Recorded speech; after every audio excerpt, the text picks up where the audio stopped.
This is Peak Earth. I'm Case Bradford. Thank you for tuning in to this episode with Alex Conley. Alex is the founder of Kono Nutrition, and in this episode, we discuss his story. His earliest memory was being carried into the hospital to be treated for blood cancer. That treatment went on for years, and we share some potential causes of cancer and sources of health, including nature, immersion, community, laughter, play, and hydration. Hydration, oftentimes mediated through electrolytes in today's day and age. We discuss electrolytes. Alex has created a nutrition company called Kono Nutrition. They sell high quality supplements, including electrolytes, protein powder, and more. There's a link down below if you'd like to check out Kono Nutrition, including a coupon code so you can save a little cash on your order. I really enjoyed speaking with Alex and getting to know him better. He's a great guy on a powerful mission, and I hope you enjoy listening to this episode. If you'd like to contribute to Peak Earth, I came up with a few ideas. One is to leave a 5-star review on the Spotify or Apple app. That helps Peak Earth reach more listeners, and others to subscribe to our YouTube channel. I've got a ton of great episodes recorded up there for your viewing pleasure. And lastly, take another step towards creating your dream life. I know it is challenging, but as you walk the path will be revealed. Fortune favors the bold. Nature loves courage. Go out there and make it happen. And that is enough rambling from me. Thank you for tuning in, and I hope you enjoy this episode with Alex Conley. How are you? I'm great, man. Good to be here. How are you? Doing very well. Stoked to connect with you. It's been a while. We've been communicating online, and I'm really fascinated by your story and your mission. Yeah. Thank you, man. I'm excited to connect as well. How did we get connected? Through Kayla, right? Yeah, I went to a spot called the Harmony Hotel, and Kayla gave me a bag of your electrolytes, and I was like, oh, this is perfect. I'm very thirsty. These electrolytes are helpful. That's so awesome. Yeah, I've tried a lot of different electrolytes over the years, and many. So we've had some brand owners on the podcast, and this industry in itself, the electrolyte industry, is absolutely fascinating because it wasn't around when I was a kid. Like I think back to that and I wonder, how did I even stay hydrated? Dude, isn't it crazy? Because once you start, you realize like how much of a difference it makes. I don't know if they are like low-key addicting, because now I can't go a day without them, because it just like gives you that cellular energy that I think your body just craves. I don't know. Do you feel the same way? Like now that you've started drinking them and consuming them, like you notice on days where you have them and that you don't? My body does crave them, and I tend to trust my body's innate wisdom for cravings to sense things that are good and supportive. I did a bit of an experiment in Costa Rica where I went supplement free and didn't have electrolytes, and I started wondering, like, how do I support my hydration systems without electrolytes? And it's quite challenging. I found that I needed to, one, consume a lot of milk, so I had access to quality raw milk, so I could do that. That's high in potassium and magnesium, but not as high as you'd find in most electrolyte supplements. And then also a lot of watermelon. So it was expensive too, because I'm using, whole food watermelon, blending it in milk. So you're getting a ton of other nutrients in there in addition to the minerals that we kind of consider electrolytes. But it's a really fascinating sort of perspective to take, because if you don't use the electrolyte supplements, the alternative is a lot more expensive and a lot more work. Yeah, that's interesting. I think you could definitely get away with it, especially in a place like that. Like obviously milk is great, coconut water, like fresh coconut water everywhere, tons of potassium, and then a ton of fruit and fruit juices. But obviously you're also getting in like a decent amount of calories consuming that. Whereas like most of the electrolytes are, no caloric value to them, which is nice. So if you just did like the fruit and then some salt in your water, a good mineral salt, you could probably get away with it. Were you doing that? Were you doing salt too? Yes, I was adding some salt for the sodium, and even salting my fruit. I was basically salting everything, salting my coffee, my Sweating it all out immediately in the humidity. Yeah, it needed to support the sweat and just give myself that feeling of being hydrated, so I wasn't just immediately thirsty. And I've spoken to a few Americans or Westerners who sort of relocated there, and they say that's one of the primary challenges. And that was my experience in Costa Rica in the tropics, where my genetics maybe not suited for being in that environment, but it was just like this constant sort of underlying thirst. Yeah, that's so true. And just like adaptability, you could probably get there, but it might take a couple years of living there to where you just feel like you don't need it as much. It's true. You develop some sort of a hump on your back like a camel. Exactly. That's awesome, man. And now you're back. You made it back to the homeland. Yes, made it back. So no more $2 coconuts being cut on the street for me, unfortunately. That's brutal. You're gonna have a rude awakening. It's true, but I do have some good quality raw milk here, thankfully. So I've got to get to drink that, which is a blessing and something that does keep me hydrated to a certain degree. But when you think about electrolytes or the formula that you designed and engineered, I'm curious if you could break down a little bit the components within, because I bet pretty much everyone is familiar with the term electrolytes, but they probably don't know sort of what the components are and why certain ones are important. Yeah. Yeah, the best way that I can describe it and what I always look to is like, what exists in nature? What is the purpose of electrolytes? How do we get them in nature? Stuff like that. And I look at like how water exists in nature. And the whole term of electrolytes come from basically water being the universal solvent. So what that means is essentially water picks up on everything that it comes into contact with. And when you think about like natural river, spring water, like mountain runoff, like that's the best water in the world. So it's going to pick up on all these electric charges from Earth's surfaces. And that gives water life and structure. And what we have done is now like we've contaminated our tap water so much to where we can't drink that. So that leaves us with one option, which is to filter the water, but then we filter out all of the minerals and all of the electrolytes and those electric charges that give water its life. And so we're just drinking dead water now, essentially. And so there's some interesting data too that like the more you drink water that's been purified and like reverse osmosis or distilled, if you consume too much of that, you're actually going to deplete your body of minerals. Because again, like water in nature, like it strives for those minerals. It wants that. It's like a match made in heaven, which is why it picks up on all these electrolytes from Earth's surface. So when we formulated it, we really looked at like what is missing in most modern electrolytes. And the answer to that is really the trace minerals.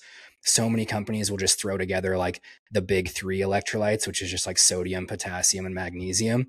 And, that's a huge benefit even for most people to just have that because, sodium helps with like the extracellular hydration. Potassium is really what pulls the fluids into your cells. And then you have, magnesium, which just kind of helps activate everything. Magnesium is responsible for, 300 processes in the body. But I think where most people miss the boat is like there's all these little trace elements and trace minerals. And that's really what like regulates the fluid balance in your body. And you never see things like in complete isolation in nature. And so like even when you're drinking that raw milk right there, there's like tons of trace minerals in it that are, hardly even probably recognizable on a label. But they're just those trace amounts actually end up making a big difference. And so what we did is we sourced ocean-based trace minerals. And so we have a really, really awesome source of that where we can source it 650 feet below the depths of the ocean. And there's over 72 minerals in that. So it's called deep ocean water. And there's more minerals in like the deep water and below the surface than there is on the top. It's also like you're going to get a lot less contaminants from it. So a lot less plastics, metals, all those, ocean pollution contaminants. And so when you get it like the really deep surface, you're getting an abundance of minerals that is contaminant free. And we have, over 75 trace minerals that you're getting with that. And that's kind of what regulates the fluid balance. And the reason why that's important, I've talked to so many people that I don't want to like bag on the big brand name electrolyte, but one that's just like a lot of sodium and it's just sodium chloride. So there's like it's table salt. It's been stripped of all of its minerals. And what happens oftentimes is you'll get like that salt bloat, where like your body just like retains too much of it because it's been stripped of all of its trace minerals. And so it kind of leaves you feeling like bloated or a little bit of like too much water retention. And that's really, I think, where the trace minerals come in handy is just because your body kind of just knows what to do with it and how to regulate the fluid balance a little bit more. And then the last piece of ours that I really love and like to touch on a lot because I've never seen anyone else do it is we use silica. And silica is the third most abundant trace mineral in the human body, and it's what makes up all of your collagen tissues. And if you look at like the back of a Fiji bottle or a lot of spring waters and stuff like that, you're always going to see silica on there. And again, it's like silica is a clay that comes from Earth's surface. So water naturally in nature is going to like pick up on that clay and Earth's surface.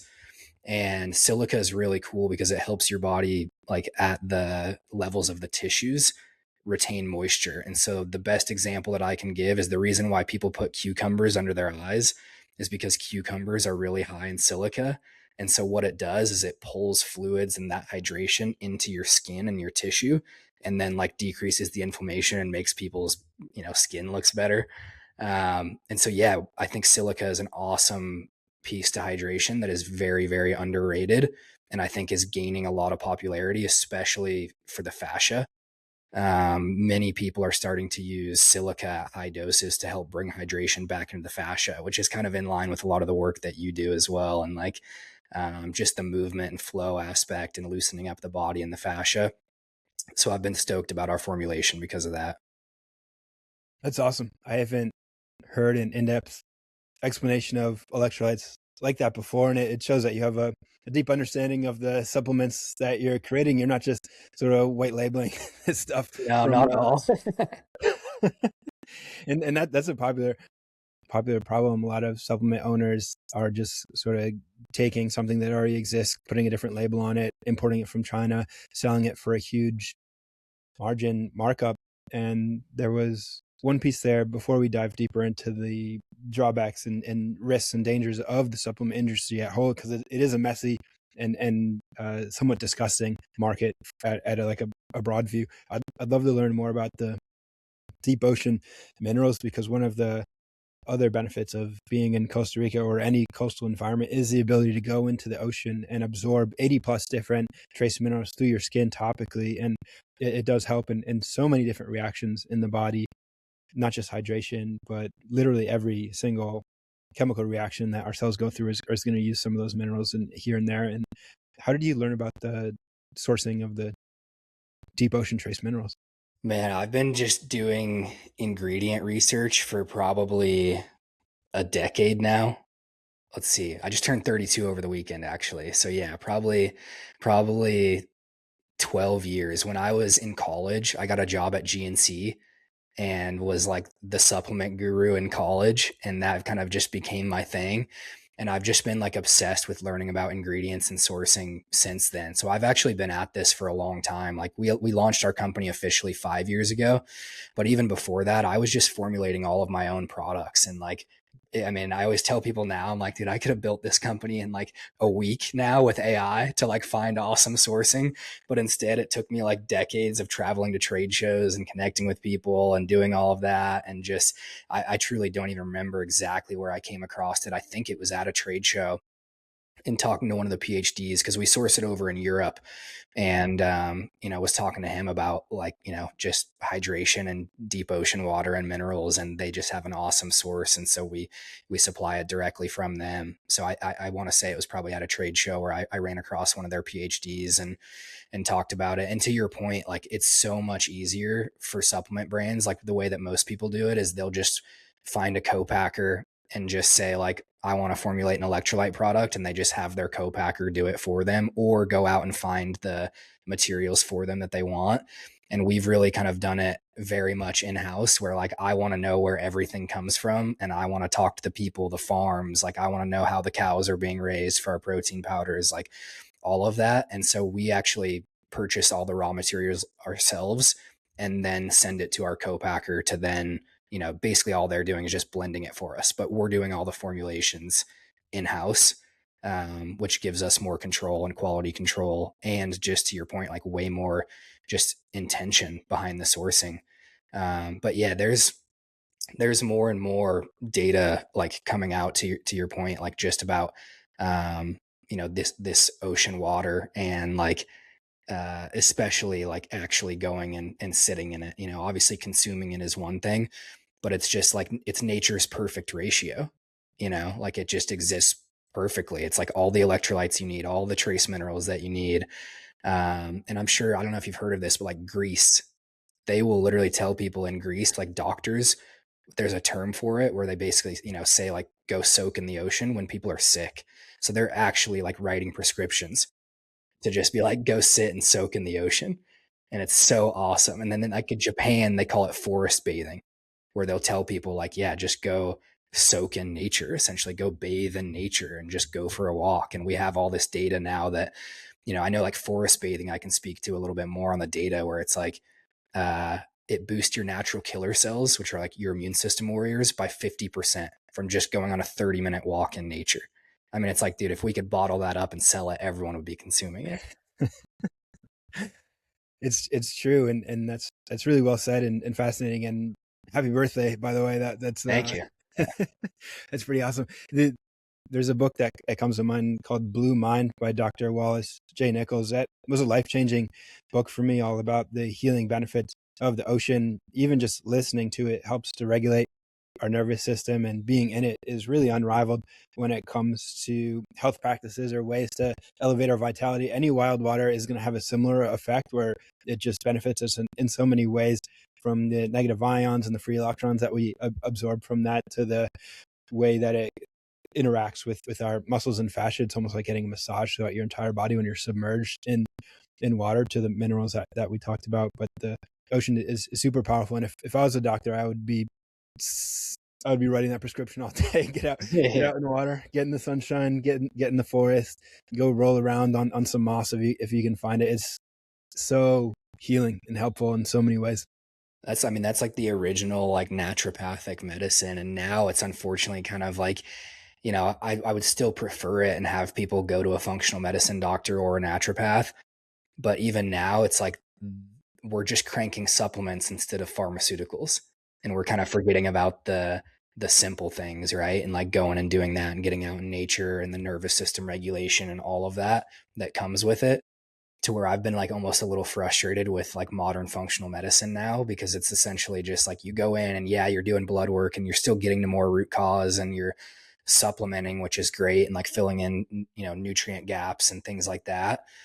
But it still feels like it's like almost just another version of like, here's a pill, Definitely. And this is a root level perception of health and in an atomistic view, where let's figure out like, what is the one thing that I need to like fix this thing. And the other way we can look at this is through the holistic lens, where we can take a broad, higher level approach of, you may not have one targeted result of going for a walk in the woods, but it affects like everything in a little bit better.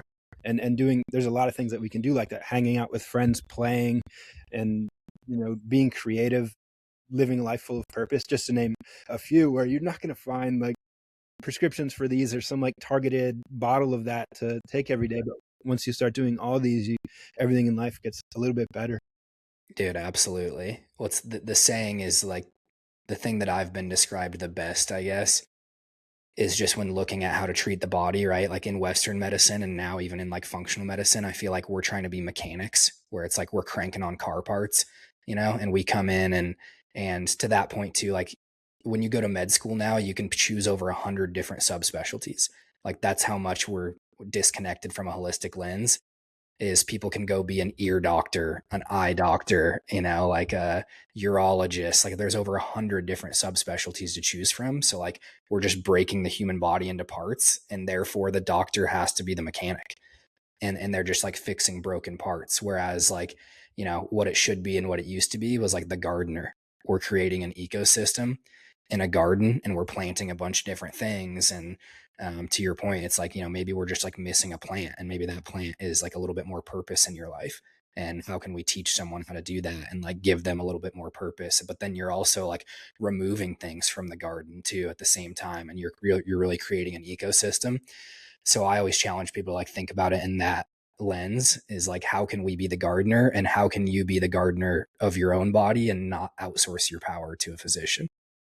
That's a powerful perspective, and I'm sure everyone can think of an example. One that comes to mind is skin problems. If someone has a problem with their skin, they go see a doctor. They may get prescribed something for their Accutane. skin. Yeah. In reality, this could be based on your digestion. It could be based on your stress levels, which is maybe linked with your sleep. And then as you start to pull in this thread, you find it's a part of the fabric of your entire lifestyle. Dude, absolutely. Absolutely. Also, I just remembered it's Earth Day. Yeah. We got to take a minute to appreciate that.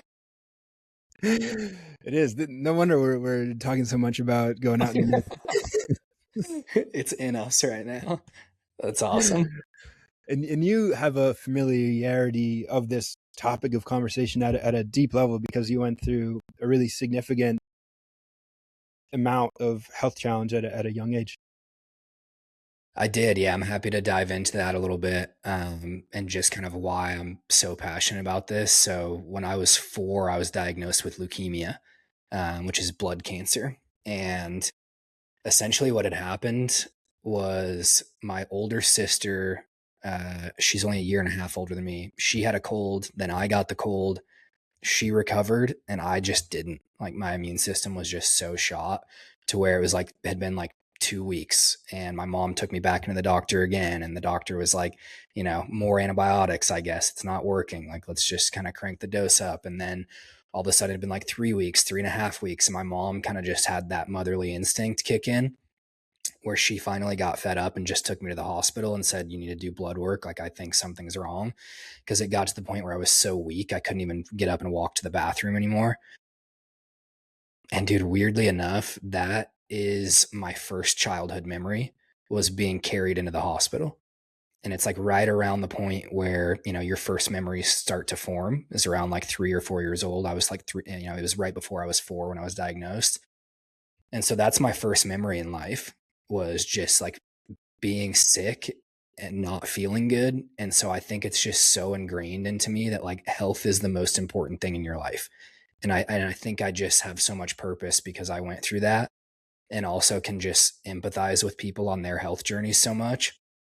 And so for me, it's just like, dude, I know that I was just born to do this, and to have to go through that to learn and experience it. And it was a long, hard battle. I went through almost 4 years of chemotherapy, and then wasn't officially cancer free until I was 12 years old. So, we decided like to take the Western medicine route. Like, I obviously didn't have a choice. I was, young, but my parents had to make a decision fast. Essentially, they came in, diagnosed me with leukemia that night in the hospital, and the next morning were injecting chemo directly into my spine. So they just kind of said, give him the best chance to survive. And that's what we did. And I'm, you know, obviously super grateful for it. Like, I have a unique perspective and appreciation for Western medicine because I think I'm here because of it. Um, and at the same time, like, I'm here teaching people to try to avoid it at all costs, and I think it's a good balance for me to have, right? Where like I can have some appreciation in these acute scenarios, or we have treatment options that are awesome if necessary and if people choose that route. But I just think we're learning so much about how to avoid disease in the first place, and that's the most powerful thing to do. Is the best way to beat disease is to prevent it. And so I think like we just need more education around that, and then you can kind of avoid the system as a whole if you adopt that mindset early on. And that's wild. I haven't really spoken to anyone who has had this experience before, and the fact that you've taken it and made it a central part of your life and living with purpose instead of just accepting it and living some path that was given to you by society. You've decided to do your best to try and help other people avoid it, to give them strategies and tools to increase their health and avoid having to go through something like that. It sounds like it was really painful. I mean, I had like braces for maybe a decade, and I thought that was rough. I can't imagine. Yeah, it was, man. I have so many memories. Like, essentially, chemo makes you just really sick. Um, and so my least favorite thing in the world is throwing up. Like, I will do whatever it takes to not puke. Like, if like, like, I'm just thinking about in college, like, there was a few nights I drank too much, and I'm like, dude, I will do whatever it takes to hold this in and not throw up, because it just like, I spent so many years just sitting in a hospital room, just vomiting. And yeah, it's just, I obviously had a very, very unique, different childhood than most. And it took me a long time and a lot of work to get to that perspective of being able to look back and saying, that's probably the best thing that ever happened to me. Like, it took me so much to get to the point where I had peace around it. Um, and being able to, yeah, just know that if I wouldn't have gone through that, I don't think I would be on this life's path of, owning a health and wellness company and making it my mission to help other people with their health. And I just like, had enough experiences to be able to recognize the beauty in it. And now I can, yeah, just confidently be like, dude, it made me who I am. I know I had to go through it, and it was just part of my journey.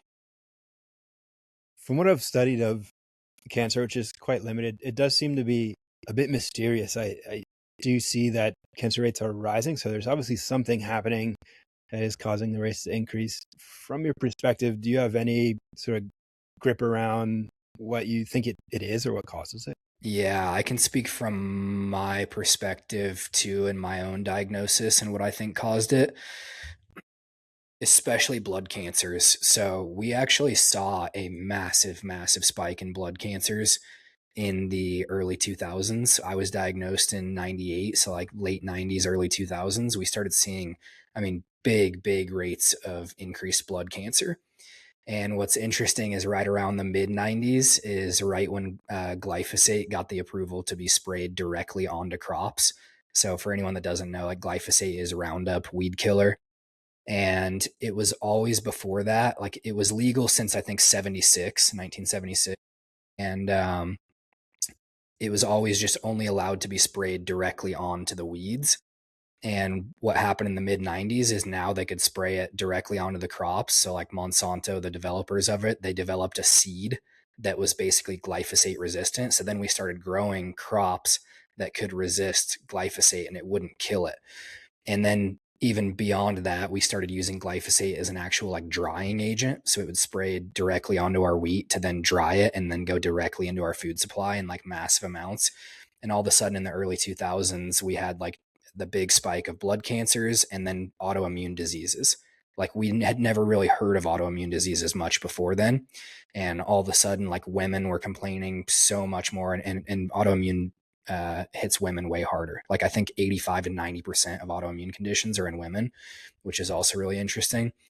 But I think for me, the cancer was largely due to that. I mean, we know, you know, Monsanto and now Bayer, the pharmaceutical company, they bought Monsanto and own glyphosate, this chemical Roundup. They have paid out in total over $16 billion in cancer causing lawsuits, specifically blood cancers.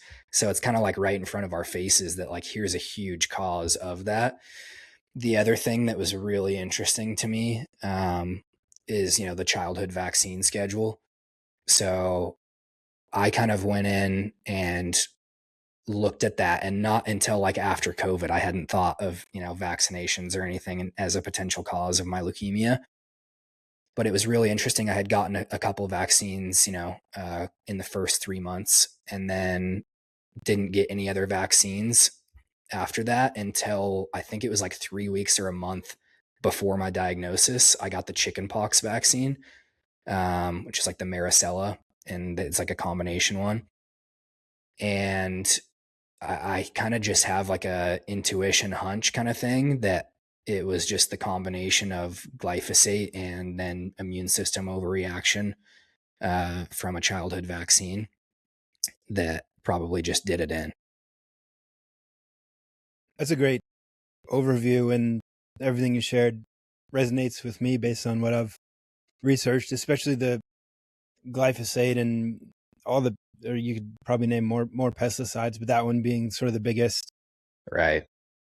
and worst one. That is, it's so insane that we continue to be spraying these things on our food. There's a map that shows glyphosate use, and then there's another map that shows cancer rates, and they're quite closely linked. And a lot of the cropland is near the Mississippi, and you can see where glyphosate runoff goes in the Mississippi, and it caused a lot of cancer rates sort of like downstream of that, just literally down the river and into the Gulf. And it's absolutely insane that we are continuing to use these things as a society. It's crazy, man. Like to your point, they call that Cancer Alley. Like it's a very well known thing, right? Like it's literally called Cancer Alley. And yet our government is continuing to put spend behind uh, efforts to access and use more glyphosate. And it's just like very, very disappointing, because it's not only the cancer, it's so many just like different downstream effects, our entire food supply. everything that we consume in life, it doesn't matter if you're vegan, plant-based, animal-based, whatever, like we all have one thing in common, and it's that everything we eat comes from the soil, And so it's like killing off this microbiome and microdiversity of the soil, anything that you spray on the soil. And so then, we're producing far less nutrient rich crops. It's just making us sicker over time, weaker, all that stuff. So it's just like a ton of downstream effects. And the other thing I want to bring up around what the other causes of cancer that I think is going to be talked about a lot more is the emotional stuff. I think the stress is a huge factor that we're going to, see more research around. And then just like trapping emotions, not processing emotions. It's really interesting. I can't remember who I heard speak about this, but it really opened my eyes to what is cancer and what is its purpose and how does it develop in the body. And it's kind of like cancer is almost reflecting on a macro scale of what's happening on a micro scale. And like our society is becoming more lonely, more isolated, and therefore our bodies become more lonely and more isolated. And then what happens at the cellular level is our cells become more lonely and more isolated. And what do you call a lonely and isolated cell? Cancer. And then it rapidly divides. Like that is how a cancer cell starts, is it's like an isolation, and then it kind of like divides and conquers and multiplies. And it's a really unique perspective that I don't think is talked about enough, but I do think there's such an emotional aspect of cancer happening and just overall disease. I mean, we have huge meta-analysis studies now. Like the most recent one I can point to was from Harvard, where they talked about like what is the biggest factor in longevity, and it was social connections. Like it wasn't even diet, it wasn't anything nutrition related or money or status or anything like that, but it was like what is the value of your social connections, and that was what caused people to live the longest. So then from the opposite point of view, like what is the worst thing you can do for your overall health and longevity? Being lonely. 100%. If laughter is the best medicine, and we think, well, do we ever laugh alone? Like, kind of not really. No, rarely, unless you're very special. Yeah, and it's not the same sort of laughter that happens with friends or with groups of people when you're in community, when you're in congregation, when you're playing. These are all things that are incredibly nourishing and healing. It's somewhat difficult to find in today's day and age, or at least it has become increasingly difficult to find, especially in healthy ways. And I know there are areas of America where that can be found, that can be cultivated. But for a lot of places, it's like if you want to be around people, meet people, you have to like go to a bar and drink alcohol or something like that. Yeah, yeah. And to that point, like I think the only reason why we even like crave to go to a bar and drink alcohol is to like bring out that playfulness side to us. Like it's easier to like let loose and become more playful. It's almost like the adult version of tapping back into our inner child and being able to allow ourselves to be silly and fun. And like, it's a tool for us to do that. And so that's why like I think we all like go through a phase of craving that as an adult, is because it allows us to not like kind of grow up. And so how can we then like tap into this playful side of us without needing to go to a bar and drink alcohol, and how can we just allow ourselves to be free and to play? It's that line of thinking, this thought process is what led me to create a movement meetup in LA, which was just a group of friends in a group chat saying, you want to meet in the park on 10 a.m. We'll play barefoot soccer, we'll wrestle each other, we'll do some sprints. And that has led to a lot of good vibes, and that sort of thing can be started anywhere. And I believe it's also kind of the catalyst that has led to run clubs or sauna spaces or all these different sort of ideas that are coming to sort of try and solve this problem. Yeah, that's amazing. That's awesome that you did that and put that together. It's been really fun, and it's what I love about it is that it's a free thing, and it can be emulated really in any area where you've got people who are interested in this, and you have some space in which to meet up. A soccer ball is $5, and any group of guys can meet up and do some wrestling with each other, and then just emulate the Greeks, and then just sit around doing philosophy afterwards, or just shooting the shit. That's awesome. That's like the one thing I remember probably most about the time that I spent in Osara, which I think was like last winter, was the town at sunset. Like the whole town shows up, and there's just like so many people, like, yeah, kids playing soccer and stuff like that. It's like you can go to the beach during the day and not a lot of people are there. And then like all of a sudden sunset hits and it's just like everyone in town is there. Is it still like that? Yeah, it's a really really beautiful thing to congregate around this shared experience of being at the beach and the sunset. It becomes this space where it can be like a playground. People are surfing, they're doing different movements, and it's also sort of an amazing show because the sun setting over the ocean is just better than anything on any screen.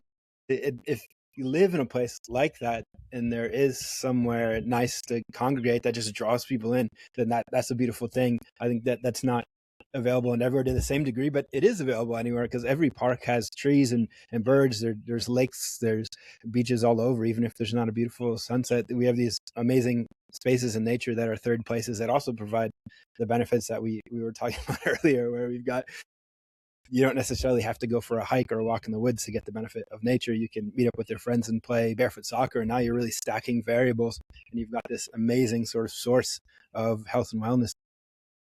Yeah, yeah, it's the best. And I think even to your point of like, yeah, just sitting and watching the best show, like what it does for us is it makes us be like in awe of something.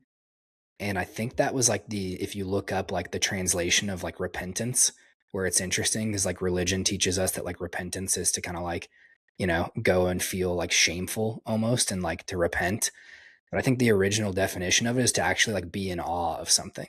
So it's like to recognize a greater something bigger than ourselves, was the original kind of definition, and the translation kind of gets mistranslated. But it makes so much sense to me that like, that's kind of truly what it means to repent, is just to like go and feel like in awe of something else and to like realign yourself essentially, not to feel like shame or guilt.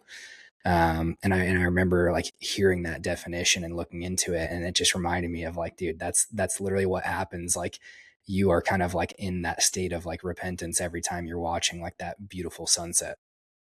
It's true. And the root word of awe is sort of similar. Like it comes from a phrase that meant like terror, where you would just be like sort of gripped by the intensity of the moment. And then it's sort of over time, it's become more aligned with like awesome and just like, this is really cool.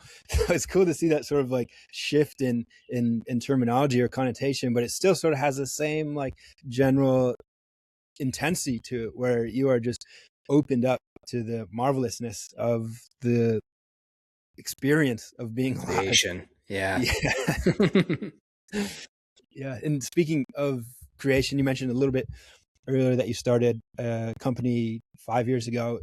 I'd love to touch on that a little bit just to learn more about your entrepreneurial journey. Dude, absolutely. Yeah. It's a wild one because I had really no intention of like starting the business. Truly, like I just kind of loved supplements and made them for myself in my kitchen. And I was working after college as a medical device sales rep. And my whole intention actually like going into college was to go become a pediatric oncologist. Like I really wanted to do that because I was kind of raised in a hospital setting. I looked up to doctors my entire life. So I went to college, was a pre-med student. And while I was working at GNC, I kind of got exposed to more about nutrition and specifically, Chinese medicine and this different type of holistic healing through nutrition. And I was kind of bummed that I wasn't learning about that in school. And because I was so much more fascinated about it. And so like that seed was planted. And then the other factor was like I just was never like good in school. That just was not my strong suit. Like I think I'm like self-diagnosed ADHD kind of thing, and I just it was tough for me to sit down and listen and pay attention for that long. And I was always like getting in trouble for talking and connecting with people, and that was more my strong suit. And so I had an interesting journey in college, even where I was like, okay, I don't think I want to go to 8 to 12 years of school and dedicate my time to that when it's like not my strong suit and not my strength. And like looking back, I think I had just like enough self-awareness to know that, which is awesome. And so I just kind of pivoted, leaned into what I liked, and that was nutrition and movement. So I pivoted and got my degree in exercise physiology, I wanted to, learn how the body moved, how to best take care of the body. I've always been fascinated with the body, but I kind of learned and was exposed to this new world, of movement and kind of holistic medicine. And I was in college from 2012 to 2016, so this was like very much before it was cool and really talked about that much. And I just kind of took that route, became really fascinated with it. And then after college, got a job in medical sales. Um, Again, I just thought it could like leverage some of my strengths. I was like, I'm good at connecting and talking with people. I really enjoy medicine. Maybe I can just go kind of, have fun with this and make good money in the process. And I did that. And like my whole world kind of just got exposed to the Western medical system even more. And, I was in operating rooms. I was working closely with the FDA for product approvals. And I just started to like feel kind of gross and not aligned with myself, learning more about it. And that just led me to, yeah, like leaning into the supplement space a little bit more. I started kind of just having these ideas of like, what if I could make supplements without natural flavors? This was like before anyone was even like talking about natural flavors or knew what it was and stuff. And I was like, I'll experiment with it. And really it all came from like one day I was taking a nap and I was listening to this podcast right before the nap about how to find your purpose in life. And it was all about like the Japanese ikigai. Have you heard of that? Yes. Which like I'm happy to explain it, but it's like a crossroad of these four things. And it's what are you good at? What do you love to do? What does the world need? And then how can you get paid for it? And dude, I like went into this like deep subconscious nap and woke up and was like, I have to do something with supplements. Like it's always been my passion. And I just felt really like misaligned with the work that I was doing. And so I started kind of just formulating stuff in my kitchen. And that took me 3.5 years of like self formulating before we launched the company to like really dial it in, figure out how to do it, make it taste decent, how to do it with real fruit powders. So I was like very boots on the ground again. Like I did it all by myself before we even talked to a co-packer or before I even reached out to anyone to help at all. And I just like would give it to as many friends and family as possible. And then I started like actually selling it from my kitchen. Like I was full blown running a drug company out of my kitchen, probably illegally, shipping little baggies of stuff across the country to random people because like word kind of spread. And then I had saved up enough money where I was going to buy a house in 2021. And I just kind of said, fuck it, I'm going to go all in and use this money on actually getting this stuff developed. And we launched with one product, which was our pre workout. So we called it functional pre workout because I kind of looked at the space of like, what does the world need the most? And I was like, I think we need like a healthier pre workout option. Like so many people in the fitness space are still taking, basically crack. And we just formulated it so differently to where we found this tea called guayusa tea, and it's a really beautiful source in the Amazon. We source it directly from indigenous tribes out there.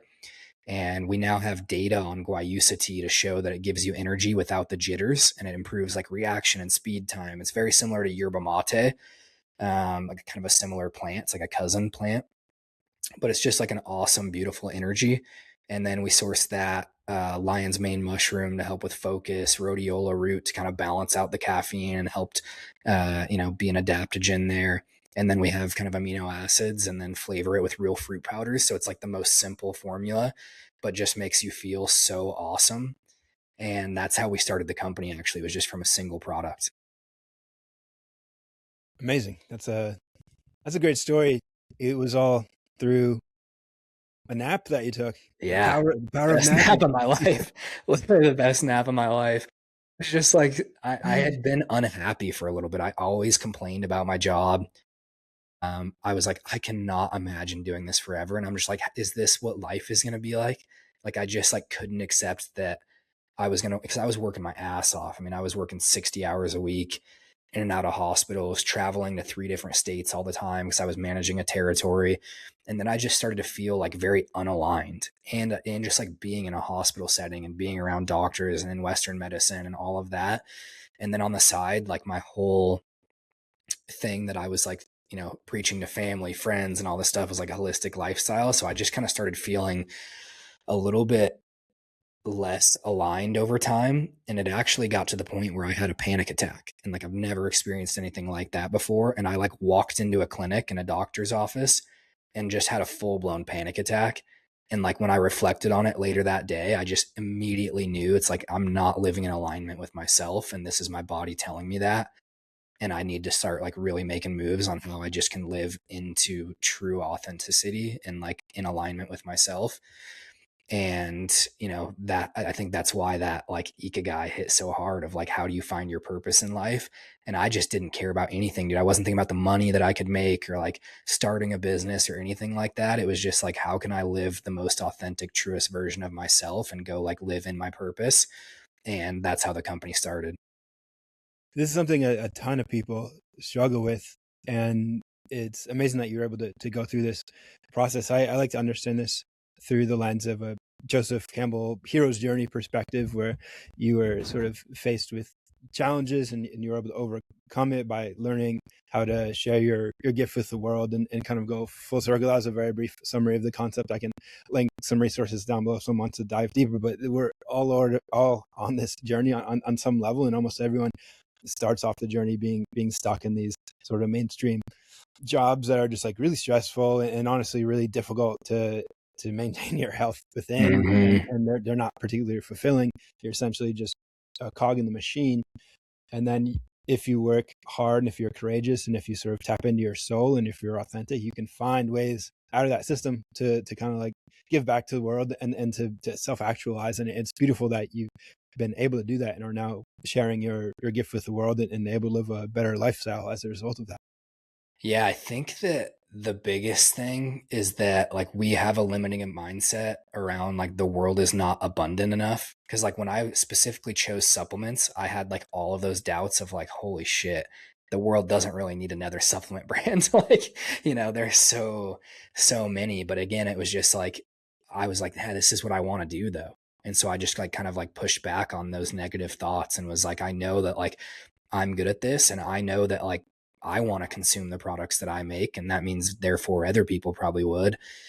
And I think that that's probably like the biggest block getting in the way of most people is they're like, oh man, there's a lot of competition or and stuff like that. And so I always urge people like when starting a business, do something that you just want to do and that you like actually care about. Because I think you get rewarded for living out your authentic truth. And like we have kind of proof of that now. I don't know if you heard about that study where they put people in like a Faraday cage. You know what I'm talking about? Dude, No. it's so awesome. Okay, so they put like actual humans in a Faraday cage, which a Faraday technology is like it blocks out all frequencies.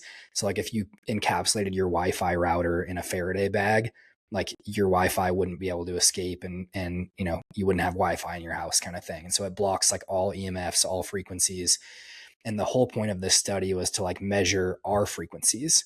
And so they put people in a certain emotional state, and then they found that obviously like shame, guilt, like these very like low frequency emotions are like the lowest ones that you can experience. And the researchers kind of expected love to be the highest frequency emotion.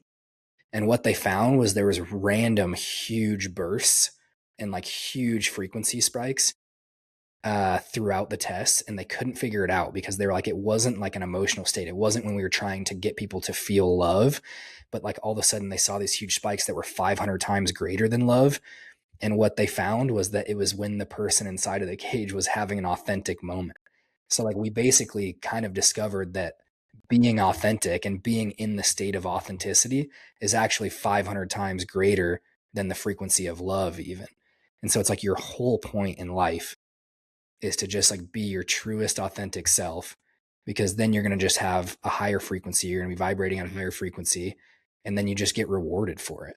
And so like my advice to people if they want to start a business is like go start something that's actually true and authentic to yourself, because then you'll just be living in your highest purpose and highest power, and there's like no way that you can fail when you do that. Like if the business is just kind of an extension of who you are, like isn't that the ultimate goal, is to just kind of like make money to exist and be who you are? That is true. And if I think about authenticity, what that is sort of a direct translation of who I am at a soul level, and within that of what we think of as the soul is sort of our highest power. I assume some sort of direct translation of God energy, just the piece of us that we all share that makes up all living life without any sort of molding or shaping or contriving like who I think you want me to be or who I think the world wants me to be, but just being me and letting my light shine unadulterated, just a raw human soul energy. Yeah, 100%. Yeah. When did you feel like you had that like breakthrough moment, or was there one for you? It happened gradually over time, but I definitely had sort of a breakdown similar to you. I was working in finance and just trying to earn money and just really hating it and just hating myself and hating my life. And then moved from New Hampshire to Los Angeles just to figure something else out. And it took years of going on long walks in the sun, listening to audiobooks, and just learning different perspectives and ideas to try and put it all together and figure out like, what am I doing wrong? What do I need to start doing? What is the fabric of reality? Like, what are the ideas I can use to figure this out? And I'm still on this journey, and we're all on this journey all the Yeah, time. everyone. But there are definitely some key ideas out there that can be super powerful and amazingly helpful for unlocking new perceptions of reality. And if your perception is reality, then that's really key to change your reality. It's just like change some perceptions around like what are the best ways to live. And what you mentioned there, being authentic, just being yourself is super powerful from a vibrational perspective, because you're able to Right. bring people into your sphere who are sort of meant to be with you, and the people who you don't really vibe with, they're sort of like instantly repelled, and that can be a little difficult to do at first, because we're all sort of raised to be people pleasers. But then once you start actually doing it, you find like opportunities and people who are meant to be in your life, who are aligned with you. Then you just things just click, they just work out. Mhm. Yeah. And I think we almost have to even like backtrack, because I think for so many people, including myself at one point, right, is like, I don't even know what it means to be my authentic self. Like, how do I even start there? And I think like for me, what I have found is you kind of have to go unlearn everything you've ever been taught in order to actually find out, like, what do I think? You know what I mean? And just kind of like make it a mission to seek more truth. And like, I think, we got to just look at the system as a whole of like, we were never taught how to think, because it's like, we're raised from probably, parents, two parents, if you're lucky, right? Of like, my mom and dad had this perspective. And really, like, your parents' goal is to kind of like mold you into a good human being. But like, that is all a projection of what they think and who they want you to be. And so like that's your earliest, kind of definition of who I am, is like, who did I have to be for my mom and who did I have to be for my dad? And then beyond that, most people go to school and it's like, okay, who did I have to be for my teachers in the education system in order to be a good little boy or a good little girl? And like, so they molded so many of your forms and thoughts and opinions and, who you are. And it's just like at such a deep subconscious level that then like by the time people turn 18 and break out of the system into adulthood, and like maybe you go to college or you go get a job and stuff like that, it's like we don't really know much of who we are at a soul level, because we've never been taught how to access that or do really any of that work. And so I think for most people, like, it's so important to just like find and ask those questions of like, yeah, who am I? What am I good at? What do I love to do? How would I think about things if I wasn't taught how to think about this? And kind of start like challenging your own perceptions and beliefs is like just the best place to start for so many people. 100%.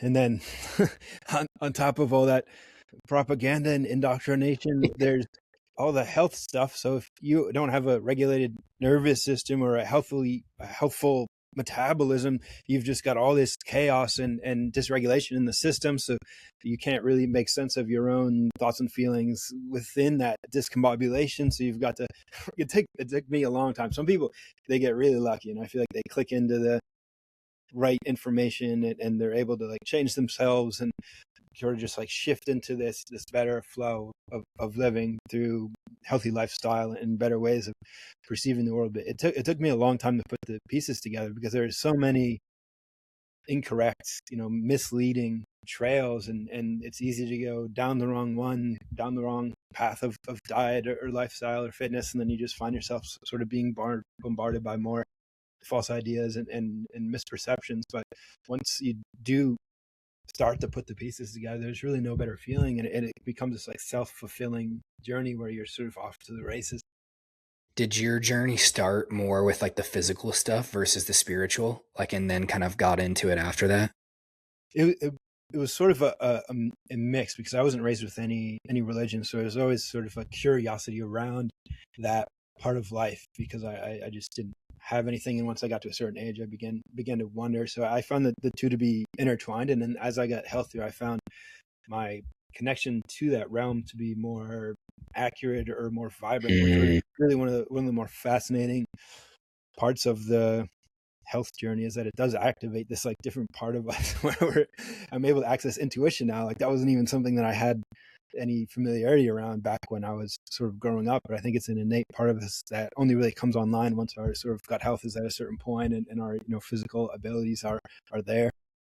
It's such an underrated tip. I feel like it almost seems like we're like so separate of those worlds. Like that was a huge thing when I started the business. Is I felt like there was a huge separation and difference between being fit and being healthy, right? And like just because you're fit doesn't actually mean you're healthy. But then also, like to your point, like sometimes it feels like there's such a big separation of people like in the spiritual community, versus actually like the wellness community, right? And like it's kind of starting to all merge and blend together, which sounds like you had that experience, which is awesome.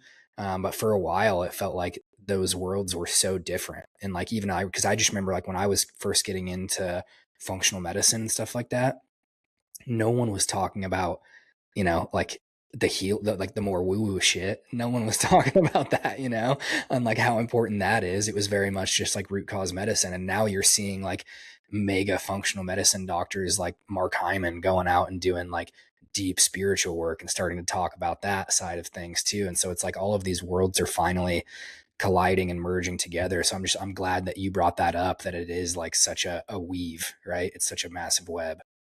Very much, and I think the common thread that sort of weaves it all together is what we were riffing about earlier with being out in nature, experiencing awe. It's sort of unavoidable once you start doing that, and you see how marvelous a tree stump is, or how amazing it is to watch the sun set and seeing the clouds erupt with colorful splendor.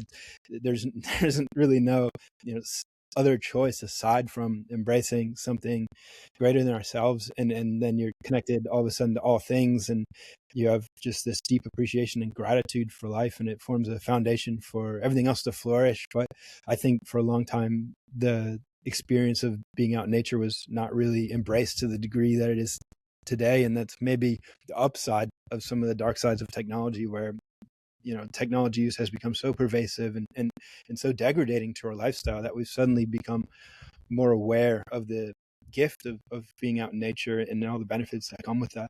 Yeah. Yeah, and it's hard to break out of it because like the saying is, your nervous system would rather feel an unfamiliar hell than a familiar heaven.